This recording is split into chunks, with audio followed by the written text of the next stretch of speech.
let's assume, guys, right? Sorry, if I can just ask a question, right? Let's assume that Spurs spend 150 million this summer, just as a round number, right? Yeah. I don't want to debate about how much we're going to spend, but the problem I have with this theory that a lot of fans have of just give this manager the first 10 games, see how he does, right? First and foremost, you've had 2 full seasons to see how he does in the Premier League. I don't know what 10 games is going to change, right? Mm-hmm. Second of all, and just hear me out, right, guys, all hypotheticals, if we give this manager the 150 million pounds and he signs 5 or 6 players, and then after 10, 15 games, people are going, oh, he's got to go. He's done terrible. He's fighting for his job. It hasn't worked. He's got to go. Now we've written off all of next season, right? You've got a manager coming in exactly the same way Amorim did to Man United, with a group of players that might not play his system. You've got a chairman who's going to say, well, hang on, I've just spent all my budget on that manager. And you've also got, and we all know this, managers are a lot harder to get halfway through a season than they are in the summer. Yeah. So that's my worry of let's just give him the start of the season. So you see where I'm a bit worried, right? If we bring this to a middle ground, you see why I'm worried about it, right? Mm-hmm. Yeah, I understand. But also, if you bring in a new manager now, you've had Ange, who's been in this club for 2 years. He knows how many times have we heard a manager come into this club, whether it be Conte, Mourinho, we've had even Ange himself. We've heard a lot of managers come in.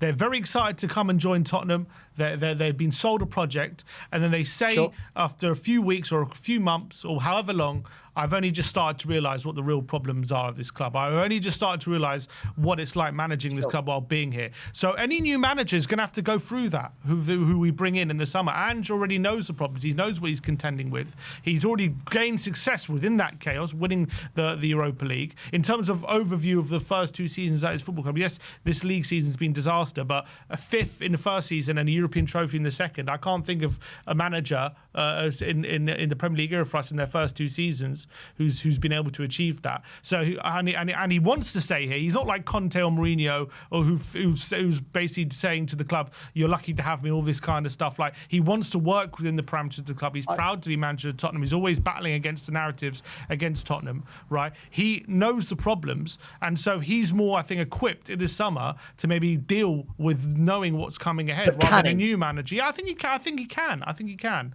Because for 2 years we've seen no evidence that he can. So what's changed this summer? Yeah. Sorry?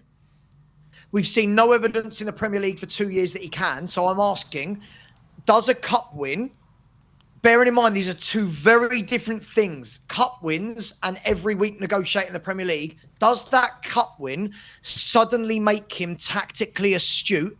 Will it stop the inverted fullbacks? Will it stop the high line? Will he implement a number 6?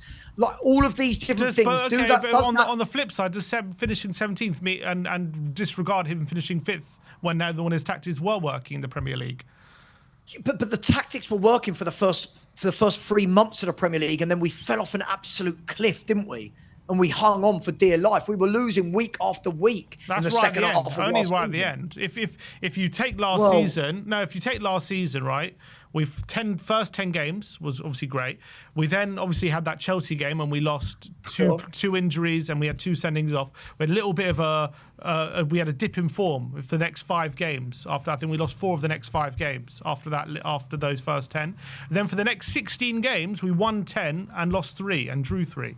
So we actually had pretty decent form. Do you want the stats? I'm just stating facts. That was pretty good form for those 16 games. Sure, but it wasn't, because it wasn't good form. So those are results. For the first 10 games, we were first in the form table. Yeah. For the last 28 games of the season, we were 13th in the form table. So when you're saying that's quite good form, it's not. Well, I'm taking it in chunks. I'm saying those 5 games we lost 4 and 5. So it's 10 games versus 28 games. Okay, so why are you doing your 10 versus 28? I'm making it even more specific, so you can actually get even more context.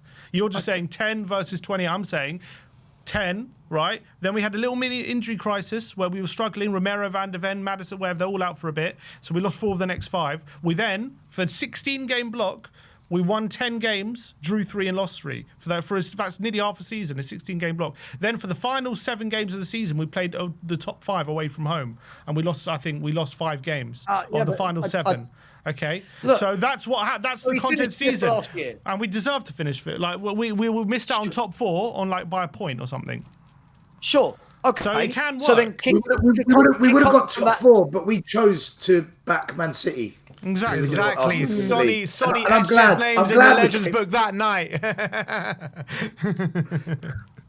Okay, so I'm just saying. I'm saying that they can work in the Premier League. Those tactics. Now it's about can he do it? Yeah, but this season, he's not been showing that. Your argument. They do not work. His tactics do not work. They did this season. Right, not in the Premier League. For the first, not in the Premier League. For the first 12, or in the Europa League, Alex. Alex, he won the Europa League by ditching his own philosophy. I disagree with that. I disagree with that. Well, he did. No, in the final he did. No, in the final he did. Final, I agree. In the final he did. And Frankfurt at home, Bodo at home, RZ at home. I thought we played really good football. We deserved to win those games. Good attacking football. He wasn't playing the Ange way. That's why we got further. Who cares? No one's going to care. But no, that wasn't the question. Still, with who cares? Yeah. The question was that his style of football. He didn't use his style of football to win the Europa League. I'm not knocking that. Yes, still that shows adaptability. Yeah, he needs to adapt. What I'm saying is, he needs to adapt. Okay, so he sees his style of football doesn't work and gets ripped apart weekly in the Premier League, and doesn't adapt and just stands on the sidelines, arms folded, watching wingers get in behind our inverted fullbacks and does nothing. That infuriates me. It's true. He knows that his style of play won't work, and he knew if he carried on that style of play in Europa League, he knows that he wouldn't have won it for us. That's why he changed. The last 2 months in the league, the last 2-3 months, he stopped doing it. He stopped doing it. Maybe listen, you guys have got a strong possibility of being right. He's going to do the same thing next season. He'll be gone by October, but he has begun to tweak it, and don't you want to? But just maybe he now gets it. Maybe okay, so he began to tweak it as Crystal Palace ripped us apart. Exactly. As Brighton ripped us apart. Wolves ripped us apart. You're really going to talk about a game where they've been drinking for 4 days straight. Come on. But the thing is simple. This is the thing, guys. Every game, I've said this for the last 6 months, I get, but that game didn't matter because we've got a European game on Thursday. That game didn't matter because we've got a final. Apparently, none of these games that we lose matter. It's madness. When we got ourselves in a situation after come like March time when the league had completely gone, obviously it was the right thing to do to prioritise the Europa League. But why did that mean playing gung-ho tactics? Why not continue the tactics you were using in the Europa League in the Premier League? Do you know what mistake I think Ange made, right, with the Premier League this year? Is that I think once he installed it in the squad, we're going to win the Europa. Right, and he drilled it into them. We're going to do it. You just got to believe this is how. I think subconsciously some of our players switched off in the league. I think they're like, do you know what? Fuck it. We're not going to get top 4. We're not going to get relegated. Whatever. I think a lot of our players subconsciously switched off in the league, and I don't think that was necessarily a wise move by Ange. I think some of these players, because some of the performances I saw from certain players were just shocking. I'm like, why are you not like that in Europe? And I think some of them subconsciously just turned off, and that was a mistake from Ange, in my view. I think he got that one wrong. Yeah, I completely agree. But like everyone's just disregarding the fact that everyone was saying Ange needs to adapt, Ange needs to adapt, Ange needs to adapt, and when he does, you're all just saying, but you're still going back on the moments when he didn't adapt. But he finally did adapt and brought home a trophy. But Ben, how is that not credit to him? He didn't in the Premier League over 38 games. He didn't adapt because he wanted to. He adapted because he had to. There's a difference between those two. But he actually did adapt, and it got success for him. So what's to say he won't carry on adapting moving forward? What's the difference, Alex, between wanting to or having to? I don't understand. What do you mean because he wanted to? Because it was by choice. What does he mean? Yeah, he chose to adapt. Yes, he did choose to adapt. Why could he not choose to adapt in the Premier League then? He adapted in the final, especially to win the trophy in a way. So why didn't he adapt in the Premier League? I'm talking about in the Europa League, he did play attacking football. We played very well in the home games in the Europa League, and we did play good attacking football, and we deserved to win those games. It wasn't necessarily all just sitting back like we were in some of the away games. It was actually playing good attacking football and going after teams. It wasn't just that. Premier League, we've played our second team. He actually has adapted in the Premier League. It just hasn't worked. It's been bad. Yeah, Palace maybe was a bit different, but I think some of the other games, Villa away, right? Do we play gung-ho football in that game, or did we sit back and soak up pressure? Like, we actually have I remember we went to Everton away. We went to a back three. Like, if you actually look at as well, a lot of the heat maps during the season, yes, at the beginning, we were inverting a lot. But actually, as the season's gone on, we've inverted a hell of a lot less because he has changed it. But just because we're losing, you say he doesn't adapt just because you're looking at the result. But no, he actually has changed things. Completely. Well, it's true. Man City 4-0 was an adaptation of his tactics. Yeah. Okay, so there's the case in point, Ben. There's the case in point. The game against Man City was exactly how Spurs should play, with a tight back four, tight in the middle, and counter-attack with the likes of Kulusevski, Maddison, Son, whoever, right? Yeah. And I thought, yeah. And then what did he do straight after that game? He goes straight back to the inverted fullbacks. If you watch Spurs nearly every game, the wingers for the opposition have a field day because they are just left in acres of space every game. Right now, again, look at the Crystal Palace game the other day. People say, it was before a final. Forget when it was. That is our tactics most games, right? Munoz had the freedom of White Hart Lane down our right-hand side. And at no point did Ange say, Jed Spence, who was playing left-back, Jed, tuck in 10 yards. At no point we just keep playing high. And it's like every other team's manager knows, get the ball to our wide men. Listen, the proof is in the pudding. But Sim, hang on. If he's going to let's meet in the middle. If you're going to, don't roll your eyes, mate. You've invited me on. If you don't like what I've got to say, kick me off. Don't roll your eyes at me like an idiot. Come on. Don't roll your eyes at me. You've asked me for my opinion, and now you're rolling your eyes at me. Come on. All right, come on. All right, well, cool, but I don't come on for have my eyes rolled at. Sam, get your point across. Get your point across. What's your point? Jesus Christ. Right? Sam, land your point. What were you saying about Man City played one way, then the next game you played a different way? Listen, you don't lose 22 games, right? Concede 65 goals, get 38 points and a 1 point per game average over a season if he had adapted. You don't. This is so disingenuous. If you guys are going to give him the credit that he deserves for the trophy, which I agree with you, then he has to take the flack for the Premier League. It has to work both ways. It can't be, he was brilliant in the Europa League, he adapted, look how good he is. Oh, in the Premier League, but this excuse, but that excuse, but. He did shit in the Premier League, just say it, and he did brilliantly in the Europa League, just say it. No one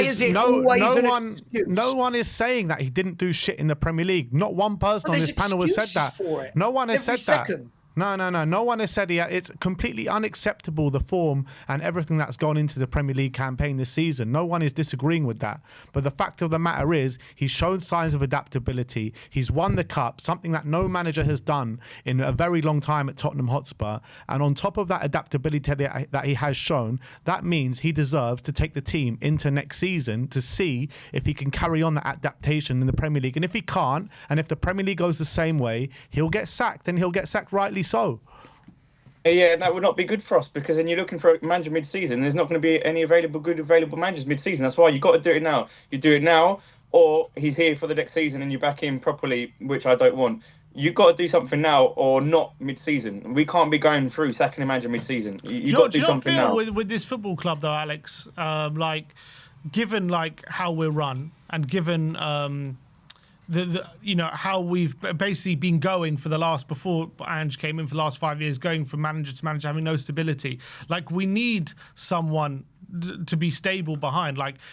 We can't be chopping and changing every manager, because we get no stability at this football club. And now we've got a chance to have that with this Europa League, with the togetherness that win is going to bring the squad. You can see how much the players are behind this manager, right? You see Romero's fully behind this manager, saying, yes, we need to keep this path, we need to keep going on this path, right? They all fully believe in him and fully behind him. And the belief that this season particularly would have given them, given all the losses we've had, and we still come away with the European trophy, still come away with success.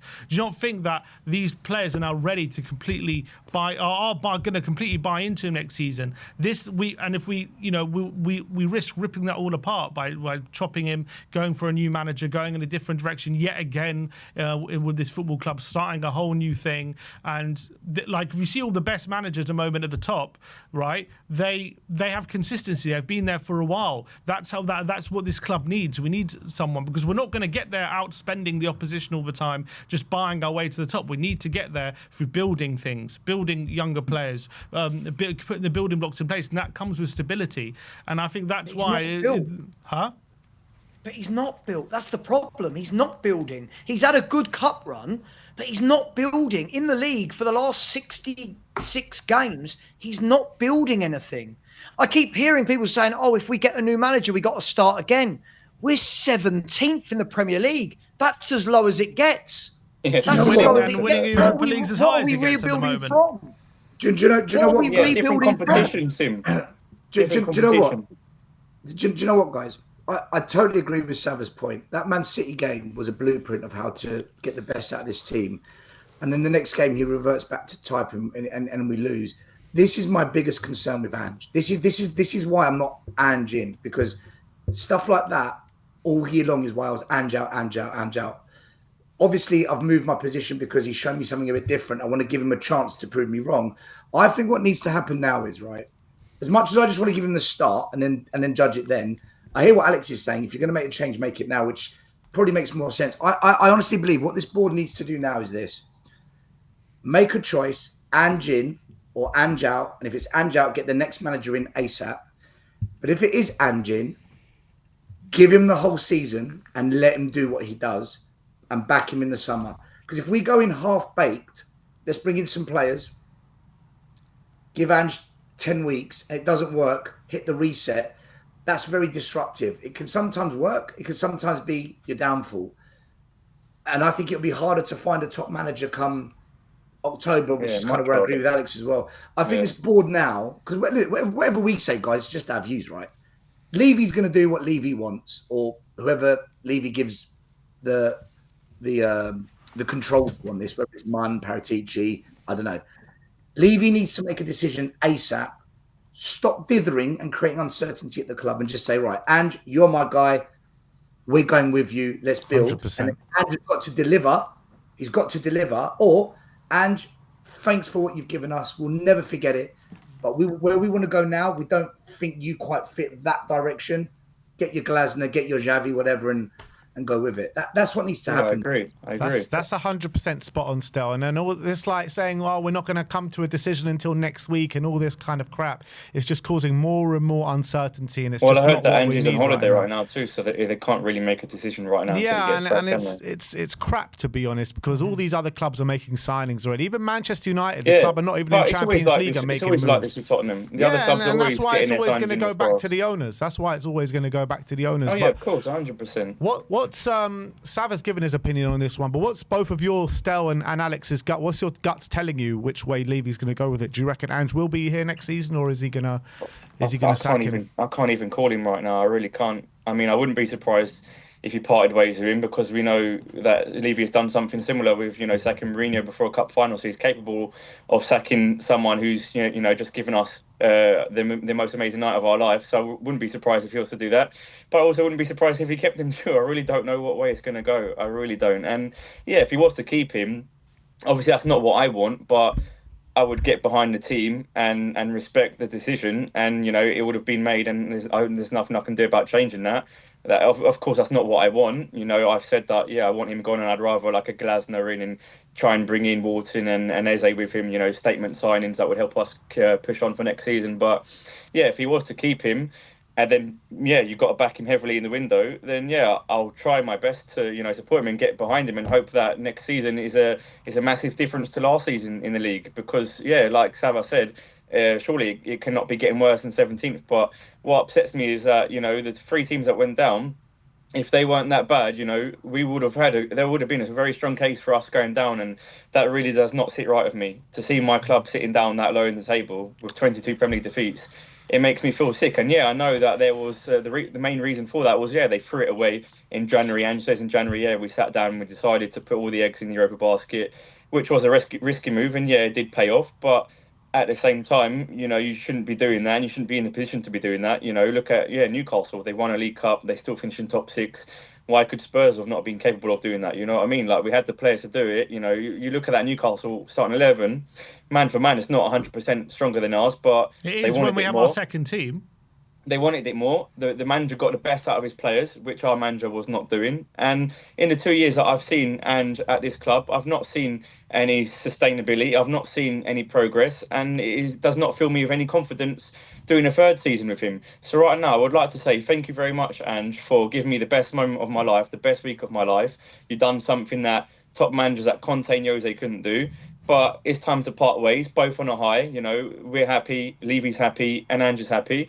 Now is a great time to part ways. Say goodbye. Thank you. I wish you the best in your career if you go to manage another club after this. But I think it would be a sensible move to part ways now and start a new journey and a new chapter, because I just don't see anything long term with this manager. And I really, really fear for this club playing Champions League football with Ange Postecoglou at the helm. That's just my opinion, boys.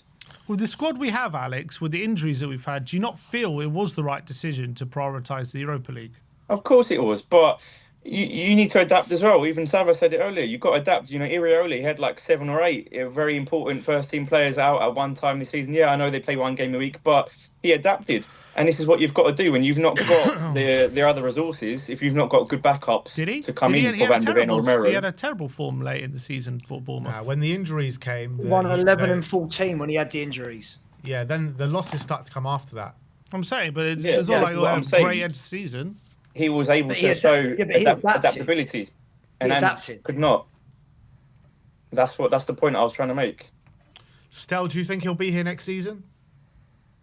Yeah, I do. I think they're going to keep him, and I think they're going to give it a go. I don't know if they're going to change their philosophy in the transfer window. They have to if he's going to have a successful season, that's for sure. And we can't be signing any more kids again as well, that's for sure.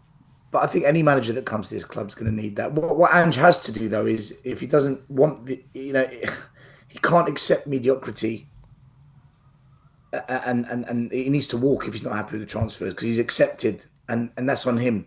If you don't want Timo, leave. If you don't want this guy, but he's accepted it. So I was taught, when you're in these situations in football, and this is a very difficult call for the board, it's a really difficult. Levy's biggest decision was to stick with Ange in the first place and to see it out. This is his biggest decision. This one is even harder. This one's even harder. Do I stick or do I twist? In this situation, I was taught, ask your players what they want. I think Levy should sit down with the players and say, look, what do you feel? Where are you at with this? Because at the end of the day, they're the ones that are going to have to play for the manager. They're the ones that are going to have to run through walls. If the players are in, stick with him. If you've got some doubters in the camp, maybe you do have to change the manager. Well, we're hearing, Stel, from various journalists that Ange retains the full backing of the squad. We're hearing that Romero's future is very much linked to Ange Postecoglou's future, and if Ange stays, Romero will possibly stay as well. So, Sav, does that not tell you anything about the players' belief in the manager, and why do the players have so much belief in the manager if they've had such a poor season? So if the players had so much belief in the manager, why have we looked so bloody appalling all year?